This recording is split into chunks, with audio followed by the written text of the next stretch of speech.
शंखाय नमः, ओम शंखाय नमः इस मंत्र का जाप करते हुए निरंतर शंख की पूजा आराधना करनी चाहिए। डेली अपने प्रतिदिन पूजा घर में इस प्रकार हमें पूजा करनी चाहिए। जय माता की भक्तों, मैं कविता त्रिपाठी अपने चैनल में आप लोगों का स्वागत करती हूँ।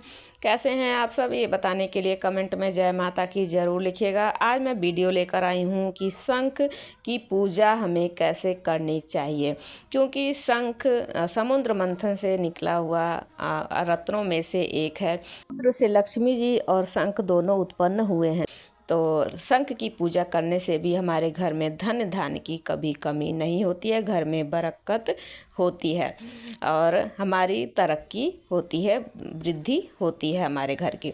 तो देखिए, जो शंख होता है वो दो प्रकार का होता है, एक दक्षिणावर्ती, एक वामावर्ती। तो दक्षिणावर्ती जो शंख अगर आपको मिल जाता है वो सबसे सर्वोत्तम उत्तम होता है घर के पूजा के लिए।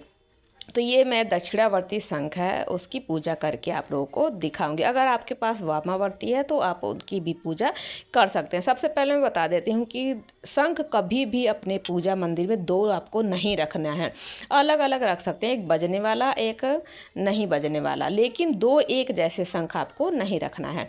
अब चलिए बताती हूँ, जो मैंने ये शंख आप लोगों को दिखाया है ये आपको भगवान की हमेशा ऐसे रखना है जैसे उनकी तरफ मुंह होता है। जो अग्रभाग होता है जो वो हम अपनी तरफ रखना चाहिए, और जैसे ये मैं रख के दिखा रही हूँ ये भगवान की तरफ रखना चाहिए। और कभी भी देखिए ज़मीन पर हमें डायरेक्ट शंख नहीं रखना चाहिए, ना ही उल्टा करके रखना चाहिए जैसे फोटो में आप लोग वीडियो में देख रहे हैं, ऐसे कभी भी नहीं रखता है। और ये जो ऊपर का जो पृष्ठ भाग होता है ना, इसको ज़मीन पर रखने से हम पाप के भागी बनते हैं, हमें पाप लगता है। तो कभी भी डायरेक्ट ज़मीन पर शंख नहीं रखना चाहिए। शंख रखने के लिए आप ऐसे स्टैंड ले सकते हैं। अगर स्टैंड आपके पास नहीं हो तो आप कोई कटोरी ले सकते हैं, कोई लोटा ले सकते हैं, लेकिन आपको डायरेक्ट शंख नहीं रखना चाहिए ज़मीन पर। आप कोई ना कोई पात्र में ज़रूर आपको रखना चाहिए, चाहे वो कोई भी पात्र हो। तो देखिए दक्षिणावर्ती जो ये अग्रभाग होता है वो हमेशा ध्यान रखिएगा अपनी तरफ रखते हैं, और शंख हमेशा भगवान की दाहिनी तरफ हमें रखना चाहिए, अपनी बाएं तरफ और भगवान के दाहिनी तरफ। तो ये भी आप लोगों को क्लियर हो गया होगा।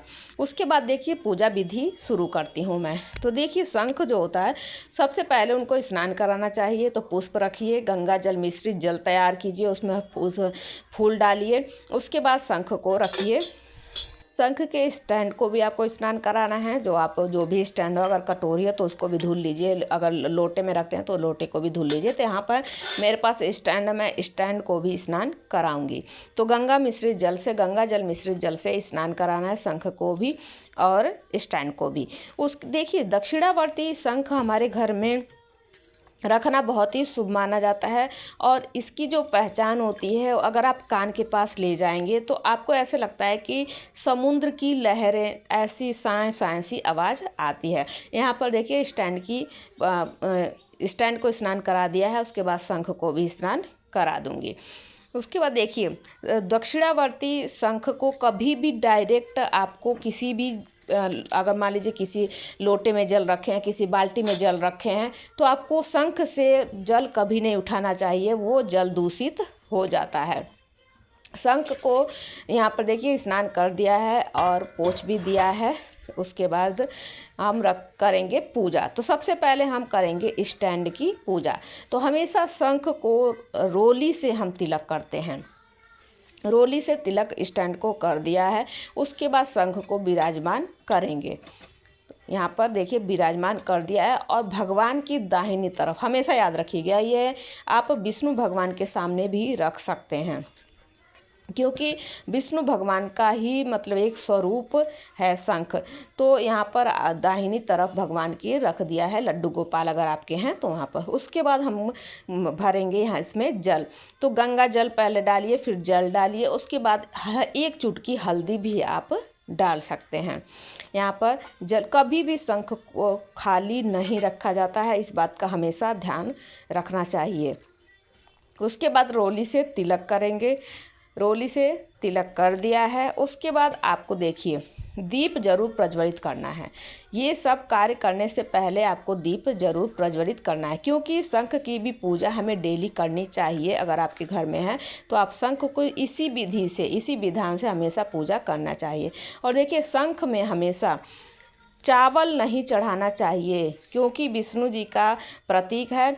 विष्णु जी को हमेशा हम अक्षत नहीं चढ़ाते हैं, जौ चढ़ाते हैं, तो इसलिए शंख में भी हमें जौ चढ़ाना है, अक्षत नहीं चढ़ाना। इस बात का ध्यान रखिएगा। उसके बाद हम चढ़ाएंगे दूर्वा। हाँ जी, दक्षिणावर्ती शंख में हमेशा दूर्वा चढ़ाना चाहिए। यहाँ देखिए, मैं मना कर रही हूँ, अक्षत नहीं चढ़ाते हैं, दूर्वा चढ़ाने। और दूर्वा चढ़ाते वक्त हमेशा ध्यान रखिएगा, जो दूर्वा का जो मुख होता है वो आपकी तरफ होना चाहिए। यहाँ पर देखिए, मैं बता रही हूँ कि जो ये भाग होता है इसको हमें कभी भी छूना नहीं चाहिए। इस भाग को छूने से भी हमें पाप लगता है।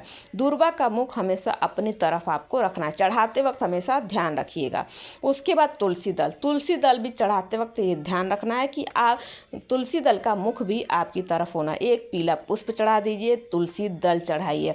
तुलसी दल तो बहुत ही अनिवार्य है, तुलसी दल आपको शंख को चढ़ाना ही चाहिए। यहाँ पे देखिए, ये मैं दिखा रही हूँ, भाग जो है तुलसी दल का अग्रभाग वो आपकी तरफ होना चाहिए। ये उसके बाद हम करेंगे धूप दीप दिखाएंगे। जो शंख को सब कुछ अर्पित कर दिया है हमने, उसके बाद हम धूप दीप दिखाएंगे। उसके बाद थोड़ा सा आरती की तरह जैसे घुमा दीजिए, ऐसे धूप दीप आपको दिखाना है। तो ये इस प्रकार आप शंख की पूजा अपने घर में प्रतिदिन कर सकते हैं। जो भी आपके घर शंख हो, अगर दक्षिणावर्ती नहीं है तो कोई बात नहीं, अगर पहली बार ला रहे हैं तो आपको, और देखिए यहाँ पर उसके बाद पूजा होने के बाद प्रणाम करना है। तो ये होता है प्रणाम की, देखिए मुद्रा होती है। इस प्रकार आप शंख बनाकर, देखिए शंख की आकृति बन गई ना, तो शंख की आकृति बनाकर आपको प्रणाम करना है शंख देवता को। उसके बाद ओम शंखाय नमः, ओम शंखाय नमः, इस मंत्र का आपको निरंतर मन ही मन जप करते रहना चाहिए। तो देखिए, ये थी शंख की पूजा विधि। और शंख को देखिए, कई लोग कहते हैं तुलसी दल नहीं चढ़ाना चाहिए, चढ़ाना चाहिए। और शंख को कभी भी डायरेक्ट जल में नहीं डुबोना चाहिए, वो जल दूषित हो जाता है। शंख में हमेशा पात्र से ही जल आपको भरना चाहिए। इन सभी नियमों का आपको ध्यान देना चाहिए। तो ये थी शंख की संपूर्ण पूजा विधि। आई होप आप लोगों को पसंद आई होगी और जानकारी अच्छी भी लगी होगी। तो प्लीज़ मेरे चैनल को लाइक शेयर एंड सब्सक्राइब कीजिएगा और कमेंट में ओम नमो भगवते वासुदेवाय जरूर लिखिएगा।